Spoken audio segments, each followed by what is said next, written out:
Bonsoir, merci d'être là au Méliès pour voir autre chose que Joker.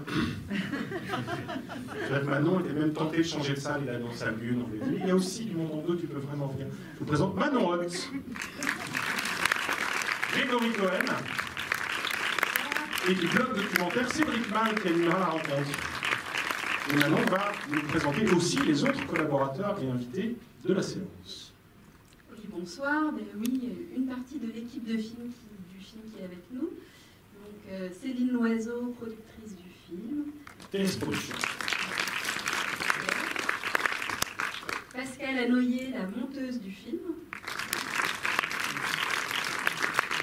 Et on a également Marie-Pierre Lageau, qui est éditrice du livre de Sandre de Brèze. Parce que donc, ce film, c'est un film qui est issu d'une longue recherche de plusieurs années donc, avec les habitants des quartiers populaires des Mureaux. C'est une recherche qui a donné lieu à 2 objets, une double forme. Et donc, voilà, un livre de Sandre de Brèze, qui est un livre aussi à 2 faces, qui est aux éditions Anna Mozart.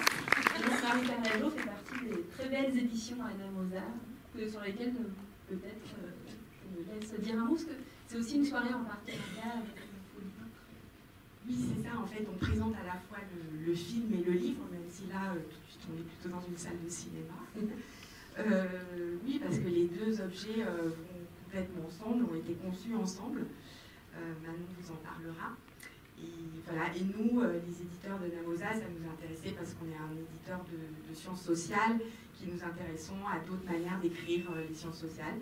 Voilà, c'est cette approche sensible et poétique du travail de Manon qui nous avait beaucoup séduit. Voilà, et qui a donné lieu donc à ce livre qui est en vente à la sortie de la salle ce soir. Avec la collaboration de la librairie Folie Blanche, et il est nommé pour le prix féminin par ailleurs. Oui, tout à fait. Oui, ça se dit, ça se valorise, attends. Oui, c'est énorme. Donc vous applaudissez le livre, mais pas la nomination pour le prix féminin.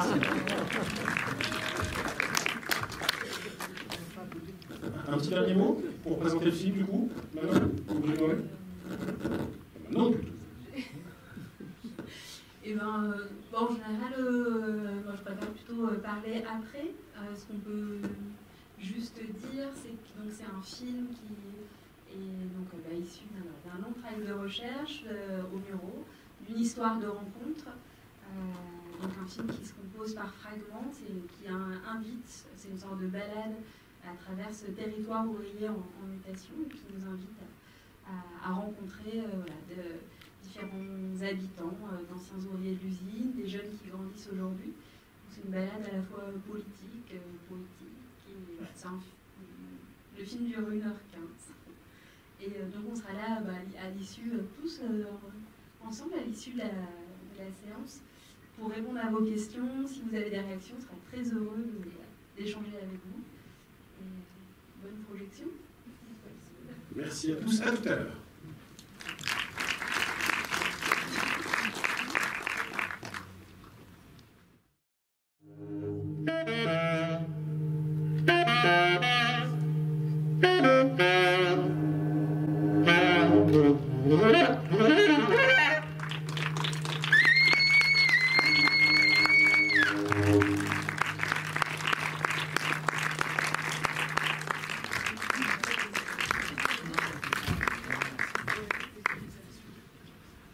Bonsoir, merci d'être resté.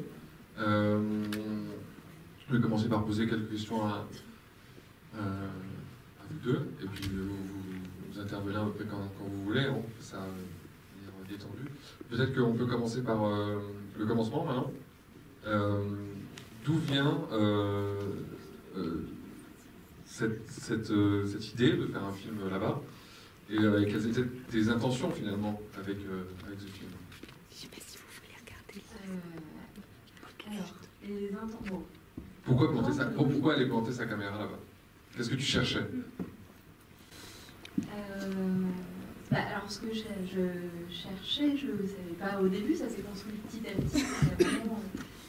Mais à l'origine en fait, de ce film, il y a un travail de recherche qu'on a partagé avec Grégory Mureaux, mais il y avait cette envie on avait déjà eu l'occasion en fait, de mener différents projets artistiques ou d'ateliers dans différents quartiers.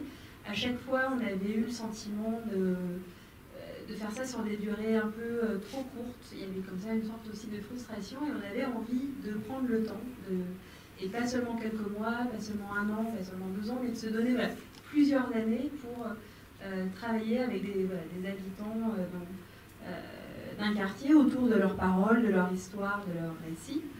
Et c'était tout ça aussi dans un contexte de rénovation urbaine assez intensif qui se passait à travers toute la France. Il y avait beaucoup de démolitions, et qu'on avait cette envie de revisiter l'histoire, travailler sur l'histoire d'un quartier, mais on ne savait pas encore où. On avait d'ailleurs, dans un premier temps, pensé, on n'habite pas très loin à Montreuil, pensé travailler dans des quartiers très proches de là où on vivait. Et puis à un moment, on a rencontré en 2010 les habitants des Mureaux. C'était dans une manifestation à Paris autour de la rénovation urbaine, des habitants qui se mobilisaient face aux démolitions et à la façon dont se mettait en place la rénovation urbaine, c'est-à-dire avec très peu, en tout cas aux Mureaux, de consultation des habitants. Et ce groupe d'habitants et militants nous ont invités à venir aux Mureaux assister à leur réunion, puisque c'est une question, une sorte d'auto-organisation des habitants qui nous intéressait beaucoup. Et c'est à ce moment-là, donc en 2010, qu'on a commencé à découvrir l'histoire de ce territoire et à y faire des rencontres. Et donc cette histoire extrêmement forte, singulière et emblématique à la fois, d'anciennes cités ouvrières qui ont été construites pour loger les ouvriers de Renault. La première cité s'appelait la cité Renault. Enfin, il y a toute cette histoire ouvrière qui croisait l'histoire de l'immigration, qui croisait l'histoire urbaine, et qui, moi, m'a très vite interpellée. Il y a aussi, en même temps, la découverte des luttes sociales qui ont traversé ce territoire, et notamment du film « Oser lutter, oser vaincre » de Jean-Pierre Thorne, qui raconte l'occupation de l'usine de Flins en 68. Et je trouvais qu'il y avait tout ce passé de lutte que je trouvais intéressant. Dans ce contexte où, avec la rénovation urbaine, il y avait aussi cette idée qu'il fallait changer l'image de la ville, tourner la page de ce passé ouvrier. Je me disais, non, peut-être que cette histoire, il faut aussi la prendre aussi à bras-le-corps, la revisiter, tisser des liens entre l'hier et l'aujourd'hui, différentes générations. Et puis, très vite, c'est aussi des histoires de rencontres. Donc, en commençant à enquêter sur cette histoire, et il y a eu des rencontres fortes qui nous ont donné envie. On s'est dit, avec Grégory, c'est peut-être ici.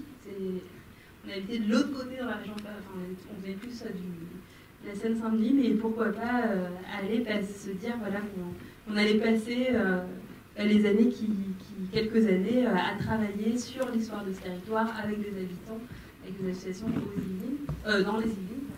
Et vous avez habité là-bas?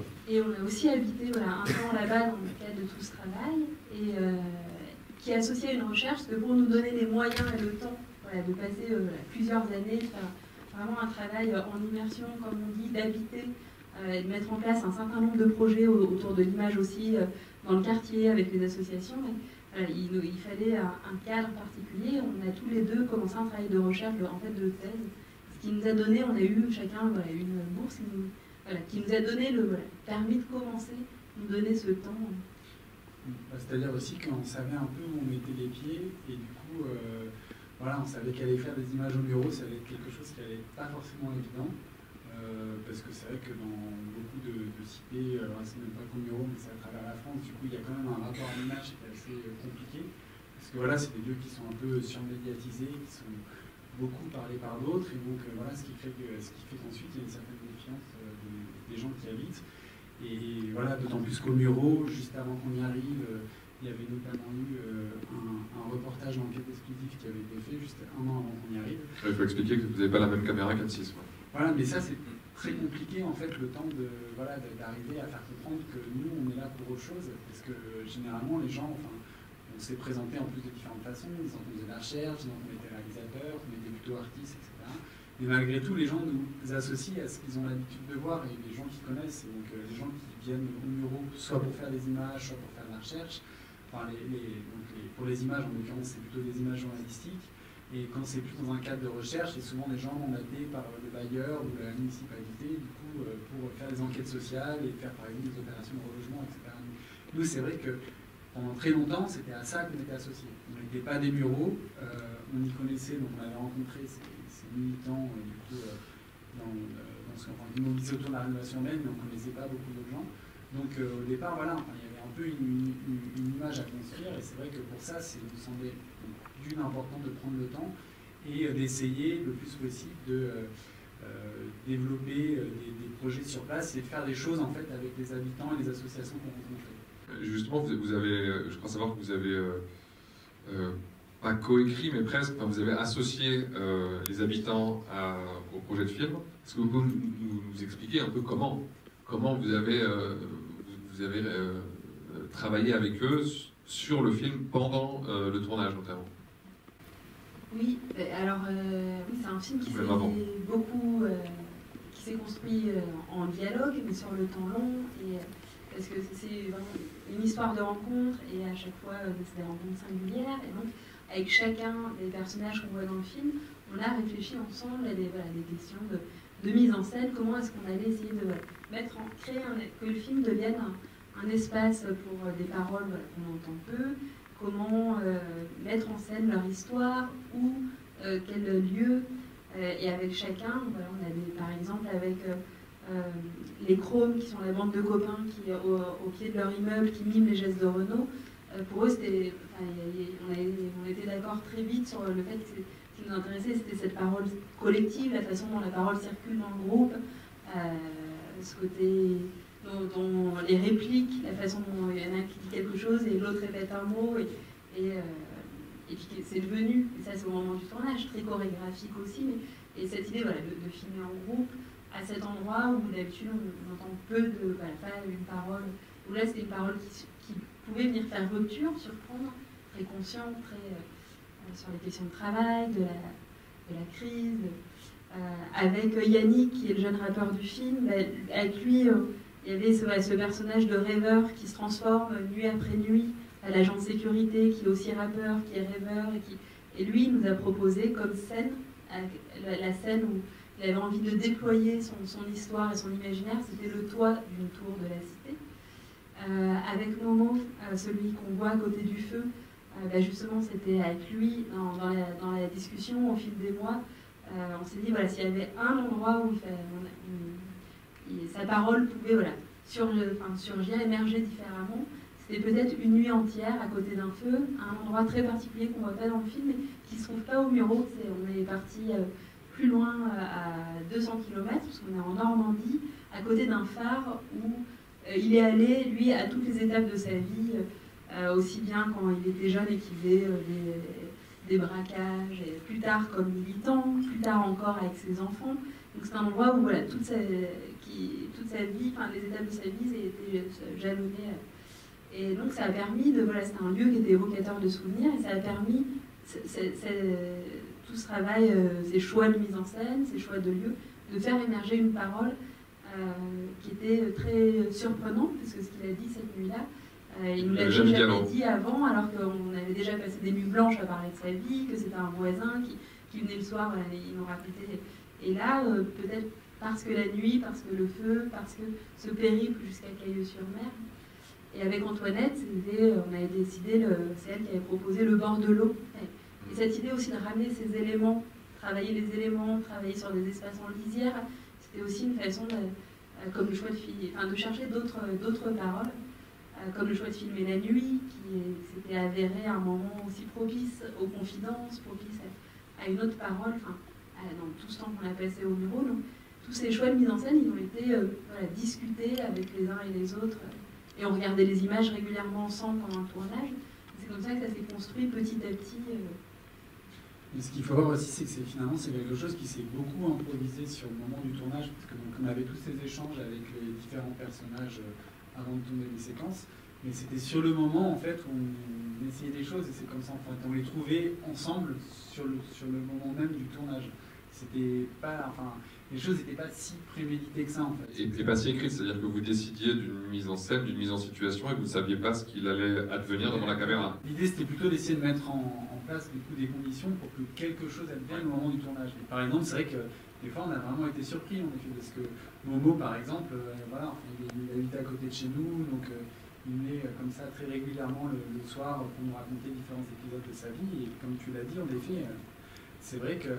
oui, pardon, je parle trop loin du micro. Ce soir-là, parce que justement, on a décidé à la dernière minute de partir, qu'on a fait tout ce voyage jusqu'à Cailleux-sur-Mer en pleine nuit, qu'on arrive à un endroit où on connaît rien du tout. On avait cette idée de faire un feu, mais on n'avait pas eu la présence d'esprit de mettre des bûches dans le coffre de la voiture. Donc il a fallu trouver des branchages sur le moment pour improviser ce feu, etc. Et tous ces éléments-là font qu'à un moment, il y a quelque chose qui s'est produit. Et c'est vrai que des fois, c'est assez fascinant parce qu'en même temps, tous ces moments-là, je pense que c'est des moments qui existent aussi parce qu'il y a la caméra qui est là et que ça cristallise quelque chose. C'est-à-dire que c'est vraiment des purs moments de cinéma. C'est-à-dire c'est une parole qui advient parce que du coup, à un moment, voilà, à la fois on se connaît, mais il y a aussi quelque chose qui fait qu'à un moment, la caméra cristallise quelque chose que les gens sont amenés à dire des choses qu'ils n'auraient pas dit forcément dans notre contexte. Et alors du coup, je suis curieux parce que tu as dit maintenant que vous regardiez les images ensemble, les images filmées. Est-ce que tu peux nous raconter ce qui se passait? Est-ce qu'il y a des personnages qui disaient ah ben non, ça tu peux pas l'utiliser? Ou quelles étaient leurs réactions en face de leur propre image? Alors on n'a pas tout regardé, parce qu'il y en avait beaucoup, mais on regardait avec et ceux qui avaient vraiment envie de voir, par exemple un personnage comme Momo, lui il a même eu envie pendant plusieurs mois de voir des images avant même qu'on tourne ensemble et de voir qu'est-ce qu'on filmait d'autres dans le quartier, de voir comment d'autres se racontaient. Et il n'hésitait pas à débattre et des fois même à être très critique. Ça peut être très combatif, cette réflexion sur ce film qui est en train de s'écrire. Je me rappelle par exemple une fois, il avait vu une séquence d'un jeune garçon qu'on connaissait par ailleurs d'ateliers de cinéma qu'on faisait dans le quartier, qu'on avait filmé une nuit au pied de notre immeuble. Et puis, quand Momo a vu ces images, il m'a dit mais c'est pas possible. Là, je crois qu'il y a un discours qui tombe dans quelque chose qui est victimisant. Moi, ça m'intéresse, mais pas du tout. Moi, si je participe à un film, ça doit être un film qui pose des questions et puis aussi qui donne envie de se battre. Et je pense qu'il avait raison sur. Après, on a débattu, par exemple, avec lui sur plein d'autres choses. Je me souviens aussi d'une autre nuit où lui parler de sujets qui étaient abordés dans le film, de ce fil, de la question sociale, de la question du travail, de retisser tous ces liens, d'essayer d'aborder, justement, de faire un pas de côté par rapport aux représentations qu'on a l'habitude de voir sur les quartiers. Et puis il me dit, mais dans tout ce que tu me dis, tout le temps, tu parles jamais par exemple, des phénomènes de la délinquance. Je lui dis, non, c'est un angle d'attaque, j'ai l'impression qu'on nous baisse, on nous parle que de ça, que de délinquance, de répression. Et là, il s'énerve, il tape du poing sur la table et il me dit... le problème de la délinquance, c'est pas de ne pas en parler, c'est de comment en parler. Moi, je te propose de partager avec toi un autre regard, une autre vision et de son expérience à lui. C'est ce trajet non linéaire qui va de la délinquance à l'engagement, mais aussi où, d'une certaine façon, il parle de résistance économique, avec son regard aussi complexe de dire que c'est différent de la résistance politique. Donc, avec Momo, il y a eu comme ça, plein d'échanges sur qu'est-ce qu'on racontait.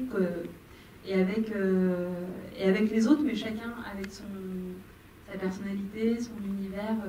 Par exemple, avec les Chromes, donc cette bande de copains. Donc il y a 2 séquences qu'on a gardées dans le film, celle en bas de l'immeuble et celle dans leur salon, où ils discutent entre eux.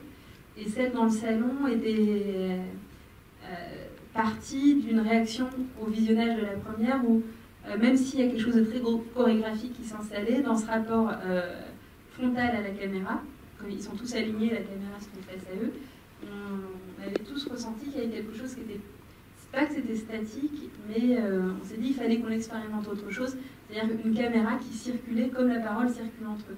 Et c'est comme ça qu'est née la 2e séquence dans leur salon de cette discussion suite à la première.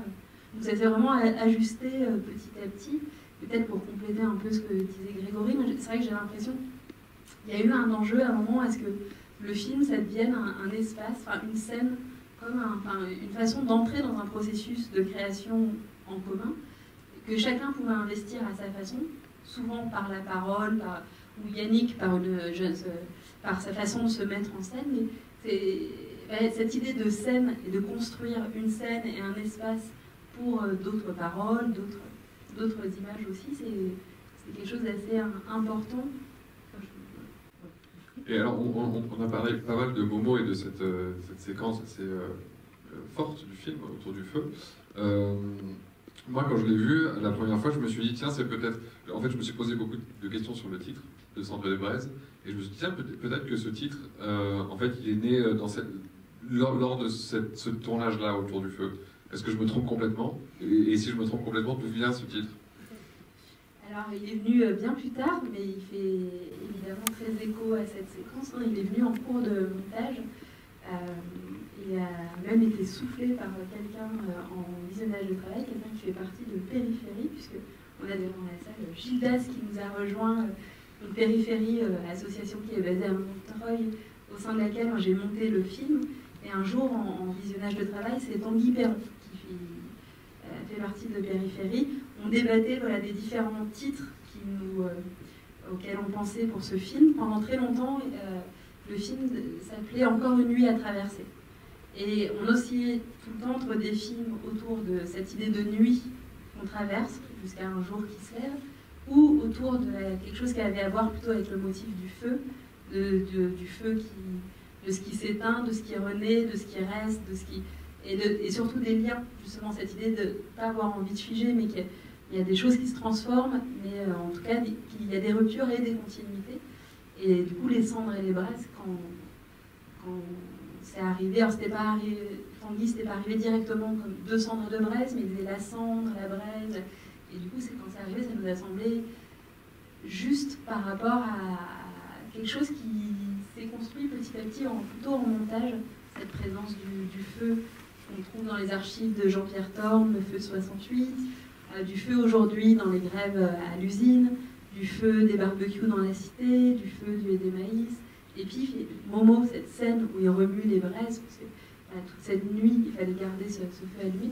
Donc on s'est dit effectivement, il y avait quelque chose qui faisait sens, et c'était aussi une façon d'incarner un questionnement plus politique, sur aussi la question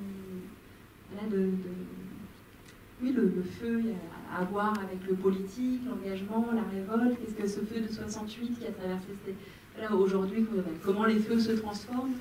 Et puis c'est peut-être une façon, les cendres et les braises, c'est des petits feux. Moi j'aimais bien cette idée qu'on était aussi dans un film où ce qui nous intéressait, ce n'était pas les grands feux qui retiennent en général l'attention des médias, ou comme les voitures qui brûlent, c'était pas non plus les grands feux du politique dans ce qu'il a de spectaculaire, la manifestation.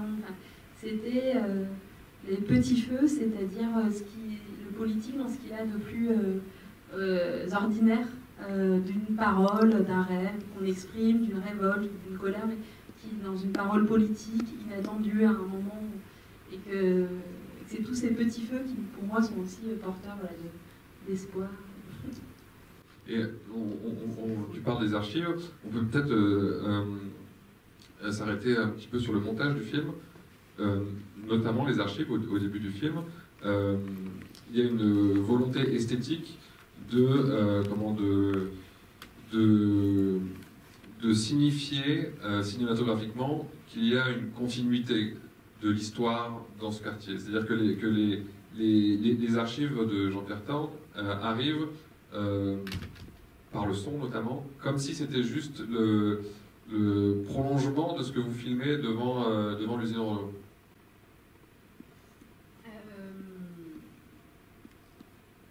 En fait, et le fait d'avoir choisi, sur notre question, le noir et blanc, fait que en fait, les archives apparaissent comme très actuelles dans ce film. Oui, il y avait une volonté qu'on circule entre tout ça, un vrai désir de tisser des liens entre le passé et le présent, entre le monde de l'usine, celui de la cité, entre les luttes d'hier et des paroles d'aujourd'hui, et justement de ne pas regarder ces espaces à la fois comme des mondes à part, mais aussi trop souvent comme des lieux presque sans histoire, et du coup d'y repenser la question, cette histoire sociale, l'histoire ouvrière, de rappeler à quel point les jeunes qui grandissent dans ces quartiers sont les héritiers de cette histoire ouvrière et d'immigration, et que pour ça, dans la forme, ça passait par... Il y avait un enjeu de circuler aussi bien entre ces espaces de l'usine et du quartier, et de manière plus historique. Dans le temps, quoi. Et c'est c'est pas l'unique raison pour laquelle vous avez choisi de filmer en noir et blanc, j'imagine. Non, non. Non, le noir et blanc, mais c'est vrai qu'on circule d'autant plus des archives à l'aujourd'hui, mais non, le noir et blanc, c'est venu pour différentes raisons. Tout d'abord, tout simplement par ma propre pratique, mon propre rapport à l'image qui s'est construit. Enfin, je suis arrivée au cinéma par la photographie plutôt argentique, que j'ai d'abord pratiquée des années en développant moi-même mes photos, et j'ai beaucoup et depuis longtemps aimé travailler le noir et blanc pour ce que ça apporte d'atemporalité, de distanciation, d'onirisme, de mystère parfois pour ce film qui se passe aussi en grande partie de nuit. Filmer la nuit en noir et blanc, ça permet de travailler peut-être encore plus ce jeu d'ombre et de lumière. Et après, pour ce film en particulier, le noir et blanc, ça a été une façon d'inscrire d'emblée ailleurs, enfin, à un autre endroit que les images qu'on a l'habitude de voir sur les quartiers, qui sont les images d'actualité. C'est-à-dire que dès la première image, voilà, ce pas de côté est fait. Et puisqu'il y avait un vrai enjeu à essayer de déplacer le regard, parce que comme le disait Grégory, une des difficultés quand on filme au Murau, mais comme dans d'autres espaces surmédiatisés et stigmatisés, c'est toutes les images qui nous précèdent et qui habitent l'imaginaire collectif. Et du coup, il faut trouver des moyens de faire rupture, à la fois dans ce qu'on raconte, mais aussi dans la forme, avec ça, si on veut essayer de remettre en mouvement quelque chose de l'ordre de l'imaginaire ou du regard. Et donc le noir, le blanc, le jour, la nuit, est-ce que l'alternance nuit-jour-nuit, elle était écrite avant, ou elle s'est décidée sur la table du montage? Je vais laisser Pascal en parler, parce c'est quelque chose qu'on a construit ensemble, donc, avec Pascal Hanoyer, monteuse du film, qui est là, parce que c'est un film qui s'est aussi beaucoup écrit au montage. Arrivé dans la salle de montage, il y avait près d'une centaine d'heures de rush, c'était pas rien, et beaucoup d'images de nuit, beaucoup aussi, on en avait de jour, de nuit, et tout de suite, très vite en dérochant, on avait senti que cet enjeu, et c'est vrai que au tournage, moi j'avais beaucoup mis l'accent sur la nuit, mais cet enjeu cette idée de traverser la nuit, ça allait être quelque chose d'assez un principe constructeur du film, et c'est à force de montage qu'on a décidé que le film se construirait un peu en deux temps, un temps diurne, qui est aussi le temps du travail, le temps où on revisite l'histoire, le temps où on va à l'usine, et que petit à petit on plongerait dans la nuit. Donc il y avait ce deuxième temps nocturne où les choses échappent, où on se rapproche aussi plus de singularité, et ça devient une autre façon de traverser ce territoire jusqu'à un autre jour qui se lève. Et ça, c'est quelque chose qui est venu, ce principe, cette structure, vraiment au montage. On en avait essayé d'autres avant, mais à un moment, c'est ça qui. Je sais pas, Pascal, qui là-dessus. Bonjour. J'ai une question sur l'équilibre entre votre livre et votre film. Je voulais savoir si le fait d'avoir une thèse à écrire vous avez permis d'évacuer dans le film des aspects sociologiques ou historiques, et que du coup, comment c'était fait dans votre processus de travail, cette répartition entre ce que vous alliez dire à l'écrit et ce que vous alliez montrer ou essayer de dire dans le film. Et alors, c'est vrai que le livre, donc, en fait, comme le film donc, est d'abord issu d'un travail de plusieurs années de recherche sur l'histoire du territoire, de recueil de récits de vie, de collecte de différents matériaux, d'archives, qui a pris près de 3 années. Et le livre restitue une partie de toute cette enquête de terrain qui a permis d'écrire le film et de préparer le film. Parce que c'est pour ça qu'il y a aussi ces deux phases dans le livre, voix, histoire d'une banlieue populaire, c'est toute cette première partie d'enquête. Et la deuxième partie, l'expérience du film, c'est une fois que l'enquête sur l'histoire du territoire, essayer de comprendre ce qui s'est transformé dans ces quartiers, mais aussi le regard et l'évolution des représentations et une sorte de dépolitisation du regard qu'il y a eu au fil du temps quand on a parlé de ces quartiers. Avant on parlait de quartiers ouvriers, petit à petit, c'est devenu les quartiers sensibles, les quartiers... Donc j'ai fait tout ce travail que j'ai souvent appelé une sorte d'état des lieux, qui a été plutôt une sorte de point de départ pour se dire, à partir de cet état des lieux-là, quels enjeux d'autres images, d'autres paroles. Et c'est là que pour moi, commencer le travail du film, en tant que recherche, c'était pour justement essayer de créer une autre scène qui viendrait en rupture. Et que pour moi, le film, et dans mon travail de chercheuse et cinéaste, c'est une façon de poursuivre la recherche différemment, mais en l'emmenant ailleurs.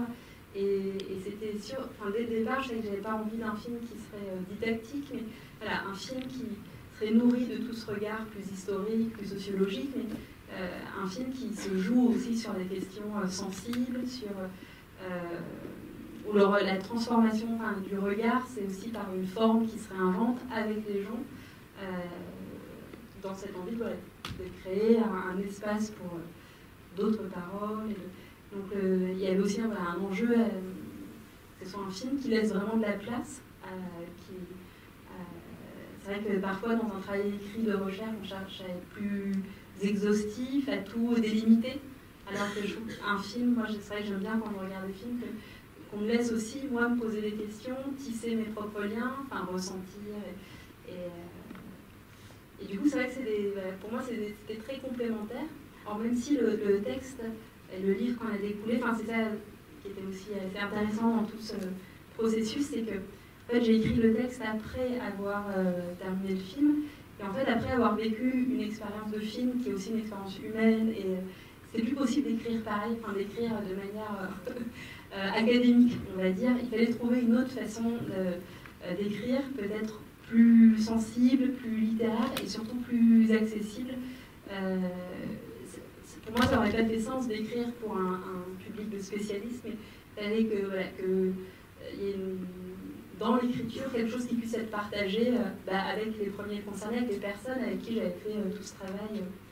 Donc quand je suis revenue à l'écriture, c'est aussi dans une forme d'écriture un peu différente.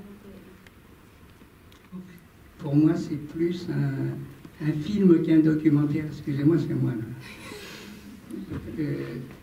Parce que déjà, vous avez supprimé la couleur, et la couleur, elle existe dans la vie. Et les personnages, je trouve qu'ils sont beaux souvent, mais ils pourraient être plus vrais s'ils étaient avec la vraie couleur. Et puis, le noir et blanc, pour moi, avec la musique, par moments, j'ai trouvé ça très lugubre et un peu sans espoir. C'est peut-être la réalité. Ça peut permettre de dire un mot sur la musique et sur le free jazz.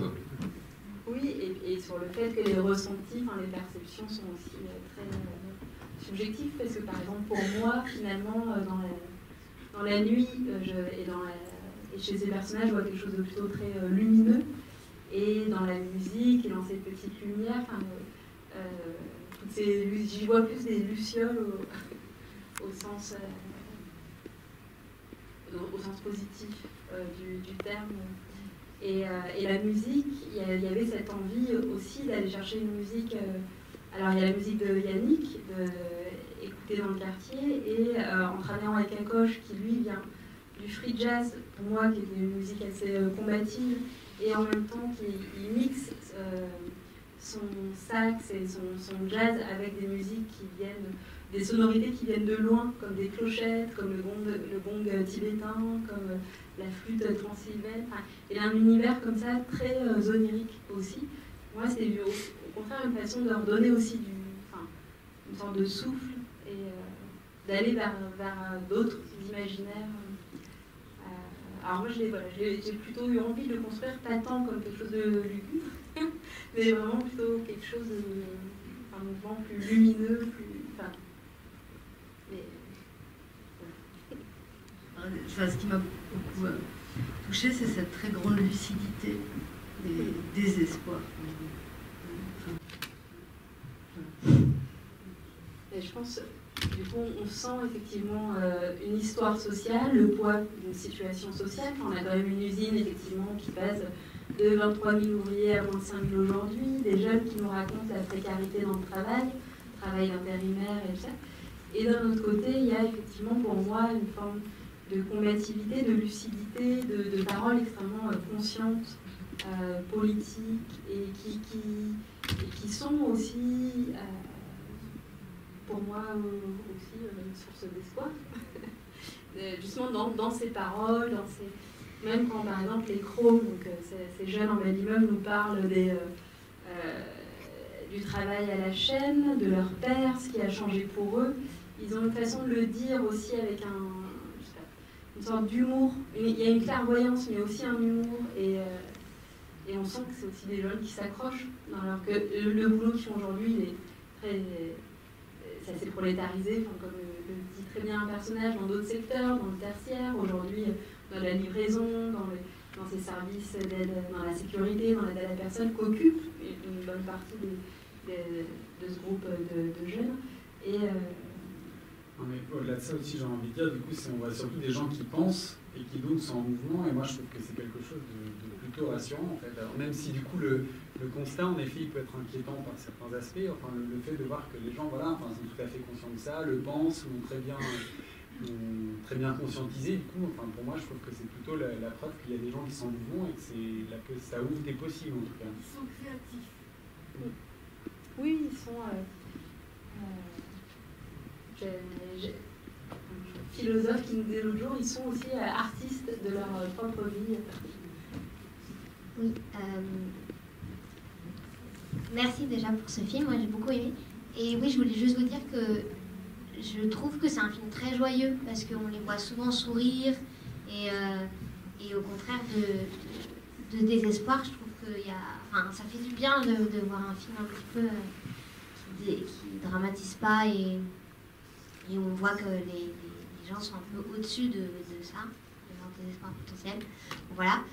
J'avais juste quelques petites questions. Moi, je suis curieuse de savoir, du coup, les images qu'on voit, pendant combien de temps, d'années, vous les avez filmées? Première petite question. Et la deuxième, c'est...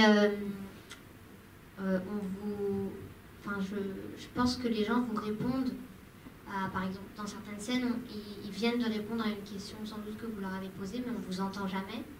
Est-ce que c'était un choix dès le départ? Vous saviez que vous vouliez pas, qu'on ne voulait pas entendre votre voix? Enfin, ouais. C'était ça. Peut-être juste pour répondre à la première question déjà. Donc, alors, en fait, les premières images qu'on a tournées au Muro, c'était en 2011. Donc, c'est les images qu'on voit de grève devant l'usine. Parce que du coup, là, il y a quelque chose qui advenait, on s'était dit qu'il ne se reproduirait sûrement pas. Donc, c'est pour ça qu'à ce moment-là, on s'est dit c'est important de filmer. Mais sinon, ensuite, la plupart des images ont été tournées en 2014 quand on habitait sur place, en fait, au Muro. C'est là où on a tourné l'essentiel du film, parce que vraiment, enfin, toutes les premières années, on a eu plutôt le parti pris, justement, de ne pas sortir les caméras pour le film. C'est-à-dire qu'on avait sorti les caméras pour faire différents projets avec les habitants et les associations qu'on avait rencontrées. On a aussi bien fait des séries d'entretien pour un forum organisé autour de la rénovation urbaine par les habitants, que des expos photos avec le centre social, même un clip de rap avec Yannick. Mais voilà, au début, du coup, c'est vrai qu'on avait plutôt fait ce choix de pas trop filmer, sauf peut-être quelques petites choses ponctuelles comme les démolitions d'immeubles, etc. Et voilà, mais c'est vrai que le film s'est quand même tourné plutôt sur un temps long, même si l'essentiel du tournage s'est concentré l'année où on habitait sur place. Peut-être pour une question, tu veux répondre ou, c'est vrai que c'était un des choix de ta part, du coup, de ne pas vouloir apparaître. Du coup, je pense que moi, j'apparais par les cadres, par les choix du film, les choix de cinéma, par le choix du noir et blanc. Il y a des choses de moi qui apparaissent par le travail du montage.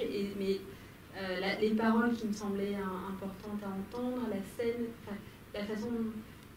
Moi, j'estimais que c'était pas de m'entendre ou de me voir, c'était pas là que ça se... Ce qu'on a essayé de créer ensemble avec chacun des personnages, c'était plutôt que le film puisse devenir une scène dont eux pouvaient s'emparer pour exprimer des paroles soit intimes, soit politiques, soit un rap, soit autre. Et du coup, c'est vrai que moi, ma voix n'avait pas... On sent la proximité, les liens qui existent les paroles qui sont offertes, mais il n'y a pas plus, je pense, de raison que ça que j'apparaisse. J'ai une petite remarque par rapport à la place des femmes qui est accordée dans le film, en fait, qui me paraît très réduite. Est-ce qu'il a été difficile de rencontrer, de filmer les femmes? Voilà, simplement. Alors c'est vrai qu'il n'y a pas beaucoup de femmes dans le film. Donc je dirais, alors c'est pas forcément que c'était difficile de les rencontrer, parce que du coup on a rencontré plein de femmes aussi au bureau. C'est vrai que c'est une question qui est assez souvent posée, mais en fait, voilà, enfin, disons que c'est dû à la fois à des circonstances, c'est-à-dire que c'est un film qui se tourne de nuit dans l'espace public. Donc c'est vrai que la nuit dans l'espace public c'est un espace qui est plutôt masculin. Et après je pense qu'il y a aussi une part de choix là-dedans, c'est-à-dire que étant donné, du coup, comme on avait dit, qu'il y avait beaucoup d'images qui nous préexistaient du coup au bureau, et que dans ces images, c'est vrai que les jeunes de cité, enfin les jeunes hommes de cité, du coup, ça incarne, du coup, c'est un peu la figure de cité. Il y avait aussi cette envie, justement, avec le film de faire un pas, de partir de cette image pour essayer d'en faire autre chose, de par les différents choix de mise en scène et les différentes choses que nous racontent les gens. Du coup, c'était faire un petit pas de côté par rapport à cette image. Mais c'est vrai que du coup, il y avait aussi, il y avait ce truc, même si au montage c'était très important justement qu'Antoinette soit là pour pas que ce soit un film exclusivement masculin. Pas seulement au montage, il y a aussi Fabienne et Antoinette, il y a la présence des femmes dans les récits, dans la parole de Momo qui évoque sa mère. Et le personnage d'Antoinette, pour moi, était très important et central. Et au milieu du film, d'ailleurs. Au milieu et extrêmement lumineux. Après, par contre, normalement, il était prévu au départ qu'on tourne beaucoup plus d'images avec Antoinette et elle devait avoir une part plus grande dans le film. Et les aléas d'un tournage documentaire font qu'en fait, au moment du tournage, il y a eu des soucis dans sa famille, des problèmes de santé et avec son fils, et qui ont fait qu'on n'a pas pu tourner tout ce qu'on avait prévu de tourner. Et du coup, que finalement, les séquences avec elle, mais je pense que ça n'empêche pas d'exister de manière très forte. Bonsoir, merci pour toutes ces informations, ces détails qui étaient extrêmement intéressants. J'avais juste une petite question complémentaire sur le travail de la musique, qui est quand même hyper importante pour le résultat final. Et je voulais juste savoir comment, est-ce que vous avez d'abord monté le film, vous commencez à présenter aux musiciens des premières étapes de montage, et puis il est revenu avec des propositions de musique, puis vous avez construit la suite du montage autour. Enfin, voilà, juste une petite curiosité sur comment concrètement on fait dans ce double travail créatif. Oui. Alors, Akosh, il est intervenu. En effet, on avait déjà une première version de montage. Et, dans laquelle il y avait quand même un morceau d'Akosh, mais qui n'était pas du tout composé pour... Oui, qui était... En fait, c'est comme ça que vraiment... c'est le morceau qui est au moment du rêve de Yannick, quand il vient nous raconter qu'il s'est vu, il marche dans la rue, et que la nuit dernière, il a fait un rêve où il volait au-dessus des toits de la cité. Puis, à un moment, il a fait une chute libre, il s'est accroché à une corniche. Et ce rêve nous emmène sur le toit de sa tour. Et c'est là que la musique d'Akosh nous a permis, avec Pascal, parce que c'était un travail de montage, envie de travailler sur ces images, ces visages d'enfants, d'adolescents qui a un concert de rap, qui clignotent dans la nuit. Avec la musique d'Akosh, elle nous a permis de monter ce rêve et de partir, que le film s'autorise à rêver à partir du moment où Yannick nous exprime ce rêve. Et c'est comme ça qu'on s'est dit que la musique d'Akosh a apporté quelque chose au film, elle nous faisait faire ce pas de côté qui nous intéressait. Et donc on a envoyé une version de travail du film Akosh qui nous a tout de suite dit que ça l'intéressait de travailler sur ce film. Et à partir de là, on a fait avec lui des allers-retours, c'est-à-dire on a identifié des moments du film et essentiellement la façon d'entrer dans le film et de ce jour qui se lève, entrer avec ses fenêtres, les silhouettes derrière les fenêtres, et notamment la fin du film, la façon d'accompagner le lever du jour, qui étaient des moments très difficiles à construire au montage sans musique. Et en fait, on a fait des allers-retours avec lui, et j'ai l'impression que par ses propositions musicales, ça nous a aidé à trouver quelque chose, pas seulement du rythme, mais vraiment d'une dramaturgie. Ça nous a permis d'assumer cette entrée beaucoup plus où la narration se joue ailleurs, dans quelque chose de très ténu. Même si, encore une fois, moi j'ai envie de rajouter, du coup, que c'était quand même pas facile trouver le ton juste, parce que Hakoche, du coup, il a fait pas mal de propositions, souvent qui étaient très belles, très fortes, mais vu qu'il y a une musique très présente, en fait, il y avait toujours ce truc où souvent la musique, elle venait un peu devant les images, et donc il y a eu vraiment tout un travail pour essayer de faire en sorte que l'un ne joue pas contre l'autre, en fait, mais qu'ils arrivent à exister ensemble. Et donc c'est vrai que voilà, il a fallu vraiment plusieurs allers-retours, même qu'on a revu ensuite après en Montachon, pour arriver à trouver cet équilibre. J'ai adoré cette question. Je vous propose de poursuivre les conversations de manière informelle à l'extérieur de la salle autour du livre de Manon, tout aussi intéressant que le film. Merci de votre présence, merci Manon. Merci.